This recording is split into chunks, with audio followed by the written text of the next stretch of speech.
Every street photographer has their favorite lens. Bresson shot with 50mm, Alex Webb shoots with 35, Winogrand liked 28. Me, I'm a 35mm guy, but I've shot some stuff on the street with 28mm, so I get the whole wide angle thing. So when the Fuji 16mm f2.8 RWR was announced, I was pretty excited to get my hands on it and see what it was all about. Is this going to be your next street photography lens? Let's find out. The 16-2.8 is the latest Fujicron to hit the market, and Fujicron's the pet name that photographers have given Fuji's line of compact weather-resistant primes.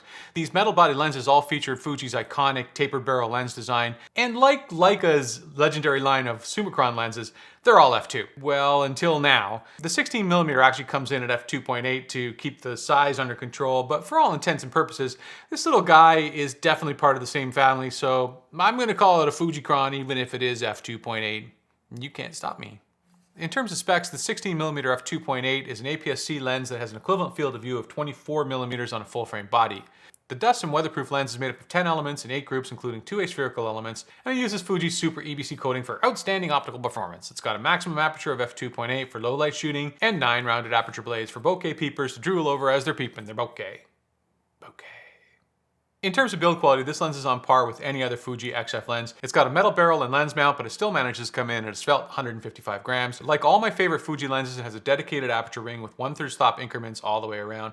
This is a photographer's lens through and through. And while it'll work flawlessly in full auto if that's your deal, having that dedicated aperture ring makes a big difference for manual shooters like me. All right, let's talk about autofocus speed. The lens uses an internal focus system with an ultra quiet stepping motor. I haven't hooked this up to any high-tech measuring equipment or anything, but anecdotally, I can say this little lens has blazing fast AF that ranks among the quickest I've used on any Fuji lens to date. So yeah, the AF is fast on this lens. But I'm a street photographer, and any amount of time for AF to acquire its focus is too long. Anyone who watches this channel knows that I shoot with a kind of hybrid zone focus technique where I set the lens to its hyperfocal distance for a given aperture and shoot knowing as much of the scene as possible is always in focus. Now this is where it gets interesting with a 16mm lens. I normally shoot at f8, and with a 16mm lens on an APS-C body at f8, the hyperfocal distance is between 5 and 6 feet. If I manually set my focus point to 6 feet, everything from about 3 feet to infinity is going to be in focus. That covers just about every shooting situation I can think of on the street and renders autofocus pretty much obsolete. You set it once and forget it. I like it. Now this being said, I'm still going to use autofocus when I shoot video, so it's good to know that this lens is peppy. It's a little peppy speed day, man. It's speedy. It's good. You can talk about features and build quality all you like, but ultimately this is a lens and the image quality is what really matters. And with a few minor exceptions, this little lens is definitely impressive. Right off the bat, this lens, like 23mm f2, is a little soft wide open, but I'm a street photographer and I never shoot wide open, so I'm never going to run into that problem. Yes, I know it's there. Yes, I wish this lens was perfect in every situation, but the reality is in practical use, the softness is never going to be an issue for me as a street photographer. Now once you stop down past about f4, the sharpness issues clear up and you start seeing the true character of this lens. And it's really good. It's got that signature Fuji look that I'm seeing across the entire line of compact primes, from the 23 to the 35 and now the 16. Here's a few sample pics I shot with this lens. Have a look for yourself.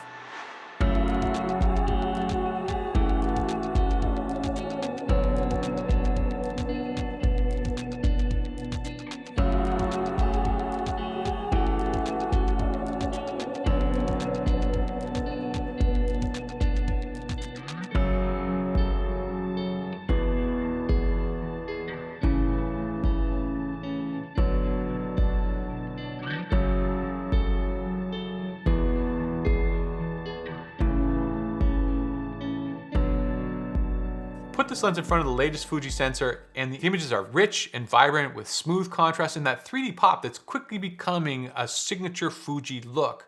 While we're on the image quality, I gotta say, don't judge the image quality of this lens based on the highly compressed images you see on a YouTube video. Do yourself a favor, head over to StreetShootr.com, have a look at the full-size sample images, see what this lens can do firsthand. This is just an overview, so head over there for the full written review and see the full samples. That's it. I say this every time, but just go do it. See, the image quality is great. I mean, when was the last time you saw any lens review where they were like, this lens is terrible? Lens design has gotten to the point where lenses are good. What really makes this lens stand out for me is this. It's tiny. This is a 16mm lens, a 24mm full frame field of view lens, and it's only this big. The fact that Fuji was able to make this lens like this is nothing short of astounding. And having access to the 24mm field of view as a street photographer opens up a ton of creative possibilities.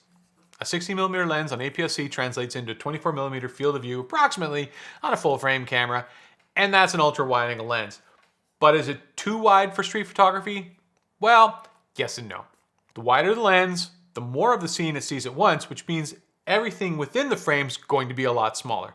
In order to get your subject the same size as it would be with, for example, a 35mm lens, you're gonna have to get closer, a lot closer. With the 16.2.8, I found I had to be within a few feet in most situations to get the subject the size I wanted it in the frame.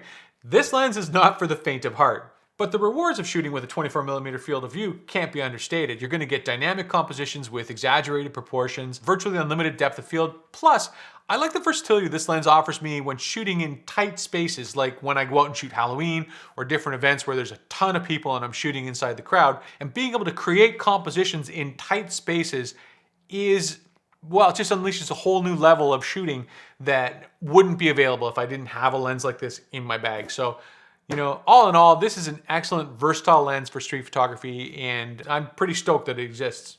Compared to the 16mm f1.4, I guess we got to talk about this. I mean, the 16-1.4 is widely considered to be Fuji's best lens, period. It's a gorgeous piece of glass, there's no doubt about it, but I don't see this as the poor man's 16-1.4. I mean, yeah, you could get the 16-1.4 and get better image quality of it, but you're lugging around a lot bigger piece of glass. The convenience offered by this lens and having something this small, video guys, put this on a gimbal and suddenly you've got a tiny little body and a tiny little lens on your gimbal. Anyone who's ever used a gimbal, you know, you're getting the blacksmith arm after a day. You're like, oh, my one arm is huge and my other arm's a pencil. Look, this lens is half the price of the 16-1.4. It's got faster autofocus. The image quality isn't as good, but it's still fantastic image quality. You know, it's like someone saying Fujicron lenses are terrible from Leica because you can get a Summilux. Well, yeah, the people who want a Summilux are going to get a Summilux, but it doesn't make the other lenses bad. They're just a different class. So don't hesitate. If you want this focal length, this is a great choice. And for the money, there's really nothing else in the market that's comparing to this. So it should be obvious from the way I'm going on that I'm a big fan of this lens, both from the perspective of image quality and the creative potential that having a 24mm lens in your, or 24mm field of view lens in your bag unleashes. I don't think 24mm is going to be my go-to focal length for shooting street, but there's a lot of situations where I can see it coming in handy. I gotta be honest, I'm still waiting for Fuji to redesign the 18mm f2 in this new Fujicron form factor with the tapered barrel lens design. And give us this, give us a proper 28mm lens, man. You're gonna make so many people so happy. But even when that does happen, there'll still be a spot for the 16mm in my bag because it opens up a whole new world of shooting for me. I like that. I'm getting one, you probably should too. And that's what I gotta say about that. Now, if you decide to buy this lens, do me a favor. Use one of my affiliate links down below or over on StreetShootr.com. If you do, I get a small commission, which helps keep the site growing. It doesn't cost you any extra. Plus, I'll love you forever. As always, if you like this video, hit that like button and don't forget to subscribe. There's a ton of new videos on the way and I want you to see all of them. But for now, I'm Carl from StreetShootr and that's enough of me. Now, get out there and take some pictures already. Maybe with the Fuji 16mm, it's really tiny. All the images for this review were shot with the surprisingly excellent X-T30. This, a lot of people are calling this like the poor man's X-T3, and it's not really. It's a different class of camera, but it's the same sensor, it's the same processor. You're gonna get the same image quality out of this that you got out of the X-T3, and the X-T3 is overkill for a lot of people. Look how small this package is. Look at how tiny this is. If you're a street guy, and you care about how big your camera is, 24mm field of view, 16mm lens, look, 16mm lens in this tiny, tiny little package. You know, it's making some sacrifices. The EVF isn't as high a resolution. It doesn't have as quick a frame rate. The video quality isn't as great as the X-T3. I'm not getting rid of the X-T3, but this is a lovely little camera. And if you're just getting into the Fuji system, man, this is a great place to start. Something like this with the 23 lens or the 16 f2.8. Love it. I should actually make this my wide angle camera. Just have a separate camera in my bag. Oh, look, I need wide angle. Not a problem. I got a camera and a thing on. Anyways, that's a whole other story. Getting a little crazy there. Gotta let it go.